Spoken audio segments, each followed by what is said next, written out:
I'm Patricia Ezechie, and this is Proactive Empowered Careers, a space for thinking about careers differently, not as something separate from who you are, but as an expression of you and the life you want to live.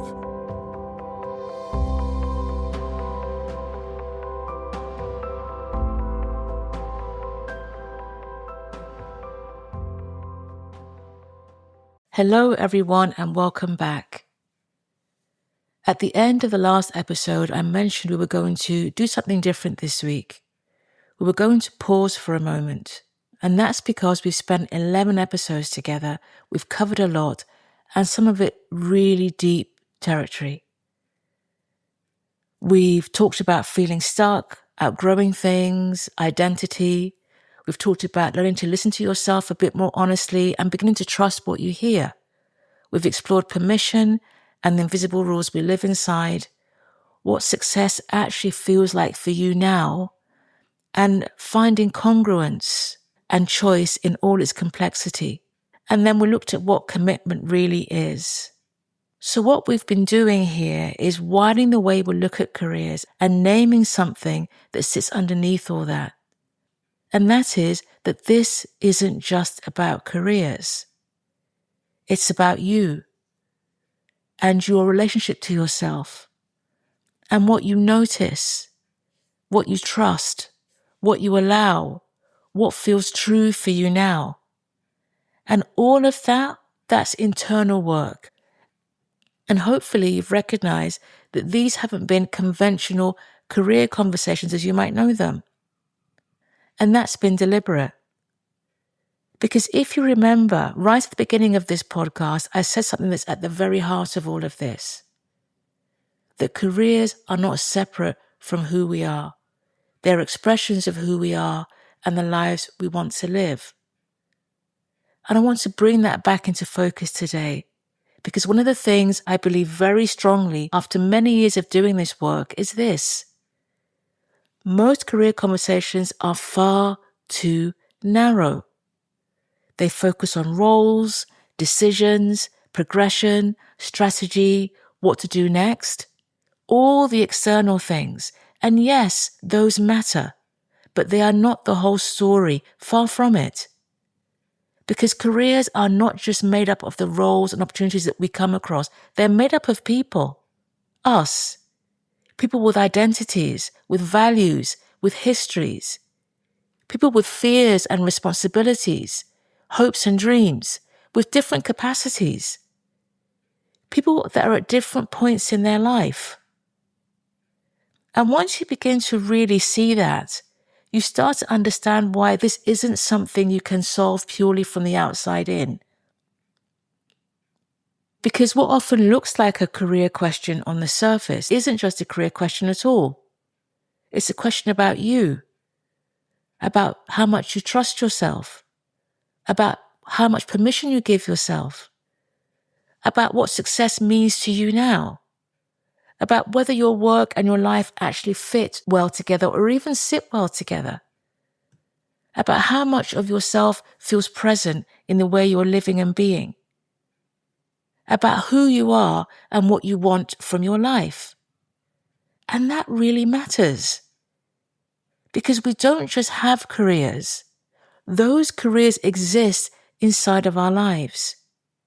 They shape how we feel about ourselves, how we use our energy, what we believe is possible, what we allow, what we tolerate, what we move towards, and what we completely rule out as not being for us. And I think for a very long time, we've been encouraged to think about careers in a way that's too separate, too mechanical, and too external to the people that we actually are. As though work sits in one part of life and the rest of us sits somewhere else. As though there's a professional version of us over here and a real version of us somewhere else. As though a career is something you have rather than something that you're continually shaping and being shaped by. We talk about switching off. We talk about putting on our work hat. We talk about leaving work at the door. And none of that is wrong. None of those phrases are inherently problematic, but they reveal something much deeper. The belief that who we are and what we do are two different things. And they're not. Because that isn't how real life works. Whether we realize it or not, our careers are always in relationship with who we are. And when the gap between who we are and how we're experiencing ourselves at work starts to get bigger, that's when there are consequences. That's when we begin to feel stuck or restless or disconnected or tired in a way that isn't just about workload anymore. And we assume the problem is simple. All we've got to do is work a little bit harder, try a little bit harder, be clearer, be more confident, be more strategic. And sometimes that is part of it.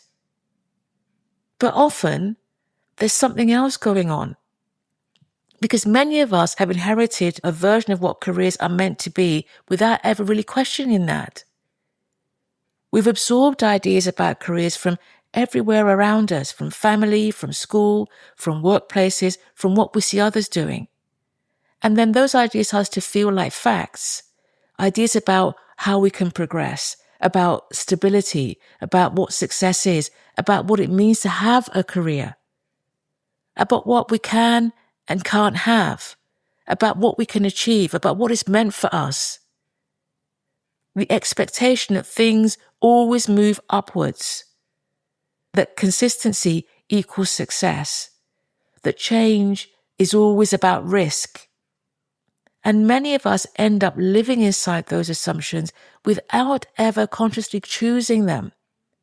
And that really matters because those narratives shape what we do and what we believe is possible for ourselves. They influence ambition, the opportunities that we actually go after, the ones that we quietly rule out as not being for us.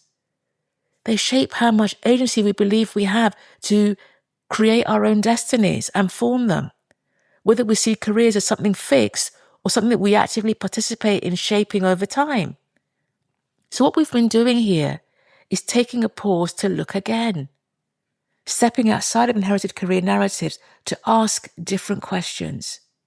Not what is my career, but what is my relationship with work, identity, ambition, possibility, and me over time? Because when we start to think about careers in that way, the conversation changes. Careers stop being things we possess. They become experiences that we move through. They stop being ladders that we climb. They become the landscapes that we navigate, the whole time remaining who we are. And this is really what we've been doing across the first 11 episodes of this podcast. We've been widening the way we think about careers. Because careers are not just made up of roles and opportunities or decisions or what we do next. They're about people, about who you are, how you experience your life, what matters to you now, what fits you, what doesn't. And once you begin to see that, you start to understand yourself and your career situation more clearly and often much more honestly. Because careers are not just about external success. They're about, most importantly of all, that internal alignment I've been talking about. And I want to name that clearly here. What we've been doing in the last 11 episodes is a particular kind of work, the internal work. We've been focusing on how you understand yourself, how you relate to yourself, what you notice, what you trust, what you allow, what feels true for you now. Not the external, not job titles, not CVs, not strategies or plans, but the internal foundations that sit underneath all of that. And that's been deliberate. Because without that foundation, the external decisions don't hold. They don't stay. They might look great on paper, but they don't really feel right and they don't last. So this first part of the podcast has been supporting you to start to build that internal clarity, to begin that internal work for yourself, that internal honesty, that relationship with yourself. And from there, we begin to widen the conversation. Because careers don't exist in isolation. They exist in real lives, with structures, with environments, with constraints, with opportunities, with things that are external to us as well. And that's where we're going to go next. And when you start to see careers and lives this way, the assumptions we inherit, the idea that work sits over here and life sits over there, the ways we adapt while still remaining ourselves, what it points to is something quite simple. Our careers aren't just things we do. They're experiences that we live inside. They shape us. They reflect us. They interact with our identities, our values, our energy, our confidence, with possibilities. And proactive, empowered careers, and this podcast is about recognizing that relationship. It's about thinking about careers not just as structures or ladders or titles, but as evolving expressions of who we are over time. So if there's one thing I'd like you to take from this episode, it's this. What you've been experiencing, what you've been noticing, and what's been shifting, it isn't random. And it isn't something to rush past either. It's something to stay with. Because what you're doing here is building the foundation for a career in life that fits who you are now, the success you want now, and that will evolve and grow with you as you evolve and grow into the future. Because the more you begin to understand yourself, the more clearly you begin to see your options and capacity and agency to achieve them. And from there, more becomes possible. So as we finish this week, I want to invite you to pause. Just pause and notice what has stayed with you across the last 12 episodes. What parts have lingered? What has resonated? What questions have come back over and over again? Or what questions have been raised in you by what you've listened to and thought about? What moments have felt familiar? And what moments have felt like a new lens or perspective? And what has felt challenging? Because these are the questions and the places where something important is already beginning to happen or change for you. So as you reflect, just notice. And until next week, take the very best care of yourself. This has been Proactive, Empowered Careers. If today's episode resonated, subscribe to the podcast so you don't miss what comes next. And remember, your career isn't separate from who you are. It's an expression of you and the life you want to live.